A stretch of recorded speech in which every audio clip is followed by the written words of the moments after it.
Ni nani ambaye angeweza akasimama akafurahi kwa vitendo hivi tunavyofaniziwa na bado akacelebrate wakati watoto wetu wanakufa njaa kule?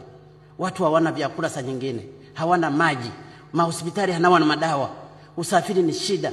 Tunafukuzana na watoto maskini kuwaomba kodi. Hii kodi ambayo iko pale tumepewa na Mungu hatuishughulikii. Ni unyama.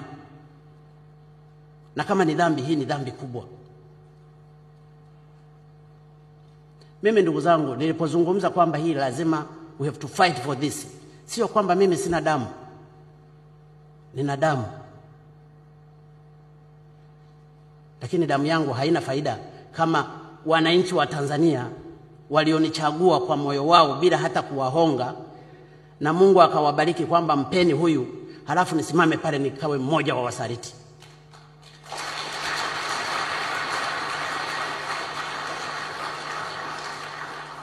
Siwezi nikasimama pale mbele nione wizi huu unaofanyika nikakai kimya. Nitaulizwa siku ya mwisho wangu.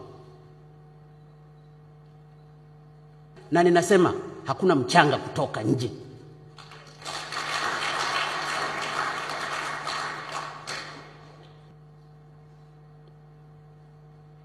Madhahabu haya si mengi. Si ningesema na mimi nisafishie kule likakae huko Ulaya. Kwani waliokuwa wanashusha percentage mpaka 0, unafikiri walikuwa wanafanya bure? Hawakujali maisha ya Watanzania, walijali maisha yao.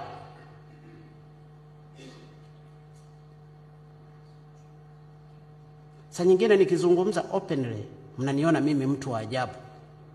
Lakini ni vyema angalau nizungumze machungu ninayoyaona kwa ajili ya Watanzania kuliko kukaa kimya. Tukiendelea kukaa kimya tunaliangamiza taifa. Ukimya wetu na kuoneana aibu tumeendelea kuliangamiza taifa. Tutakuja kujibu mbele ya Mungu. Hata makaburi yetu yalistahili kupigwa.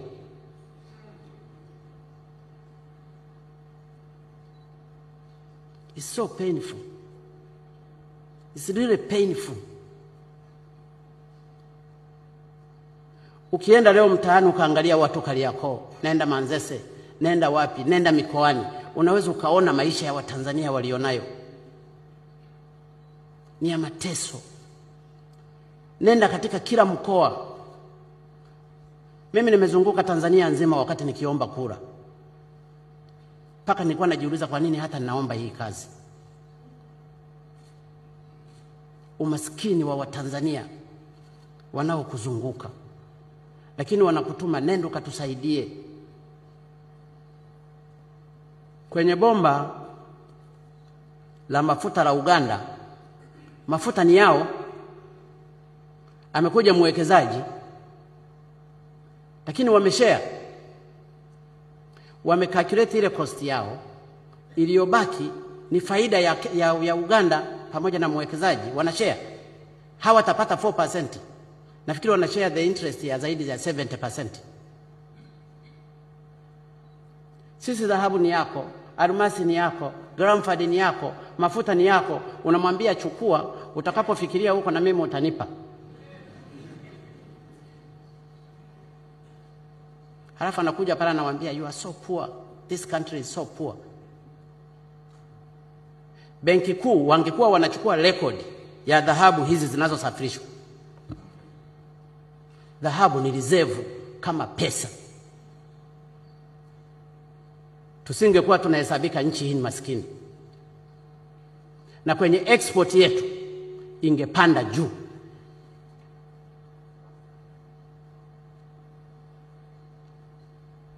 Pale BOT kuna PhD 17. PhD 17.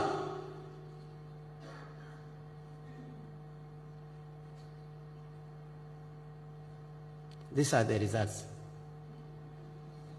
Wanasheria wako wengi wamefundishwa na Profesa Kabudi. Sifahamu alikuwa anawafundisha nini. Wakiingia kwenye mikataba kama hii, ile sheria yote inapotea.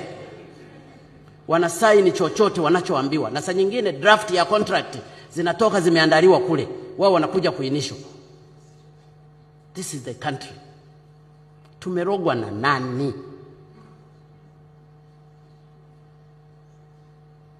Basi kama tumerogwa, basi mtuombee nenyi wachungaji, mapadri, mashehe.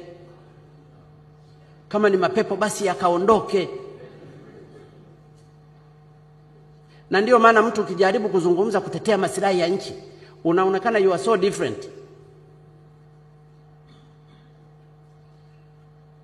Mtu amechaguliwa na watu, unakuta kwenye jimbo lake umaskini ni mkubwa, lakini anatetea haya ya upumbavu. Lakini unamkuta huyo mtu siku za nyuma alikuwa ameshaji identify mwenyewe kama mtetezi wa mazingira na nini, amekuja tu amepinda ghafla hapa, unaweza ukajijua kuna mdudu gani ulimuingia mpaka akili hii kabadilika haraka hivi. Kwa sababu maslahi ya nchi, it is not politics. Ni watu tunaowaongoza. Kwa hiyo ndugu zangu, viongozi wenzangu, ndugu wananchi mlioko hapa na viongozi wa dini na Watanzania kwa ujumla, ripoti nimeipokea yote nimeikubali, na viongozi walioko ndani ya serikali na vyombo vingine vya dola vya ulinzi na usalama, ripoti mmeisikia, kila mmoja katika eneo lake akalishughulikie. Kama linahusu Wizara ya Fedha, nenda ukalishughulikie. Kama linahusu Wizara ya Sheria, nenda ukalishughulikie. Kama linahusu PCCB, nenda ukalishughulikie. Kama watu wametajwa hapa, unless labda yule aliyetangulia mbele ya hakimu, rafiki yangu Kigoda, lakini wengine wote wapo, wahoji kwamba ni kitu gani kilikufanya wewe kushuka mpaka 15% mpaka 0%. Na saa nyingine wengine walisafiri mpaka kwenda hata Ulaya kule kwenda kusaini haraka.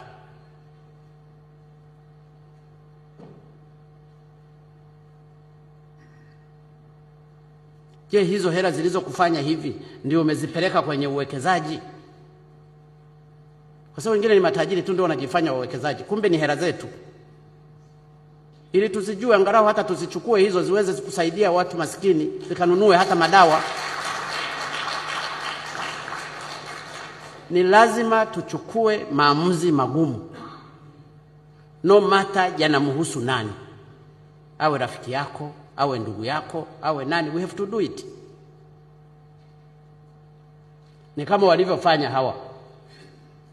Nina uhakika Kiuki alipokuwa akizungumza hatua zichukuliwe kwa wanasheria waliokuwepo wakati mikataba hii inafanyika, ndio walikuwa mabosi wake, Kiuki, Mlata, lakini mmeweka hapa kwa kutanguliza maslahi mbele.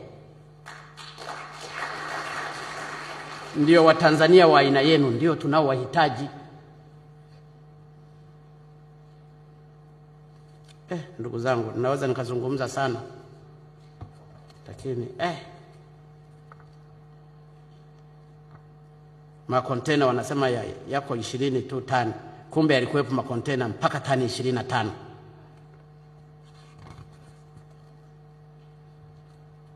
Yote yameorodheshwa huko.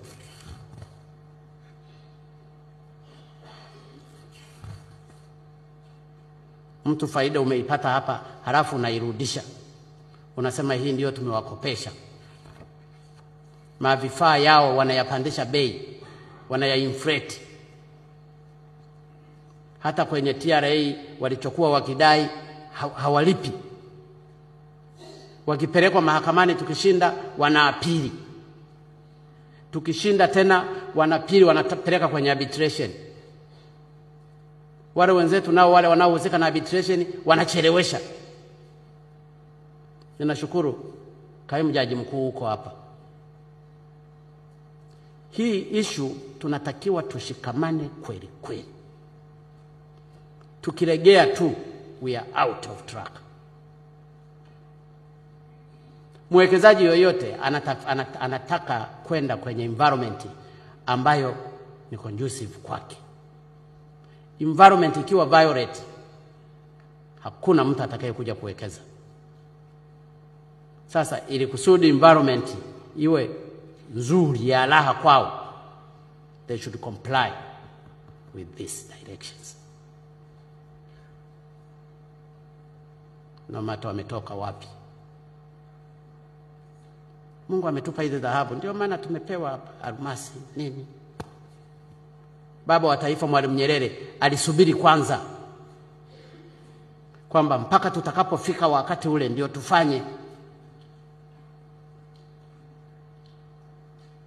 Ina uhakika aliko kule machozi lazima yatakuwa yanamtoka.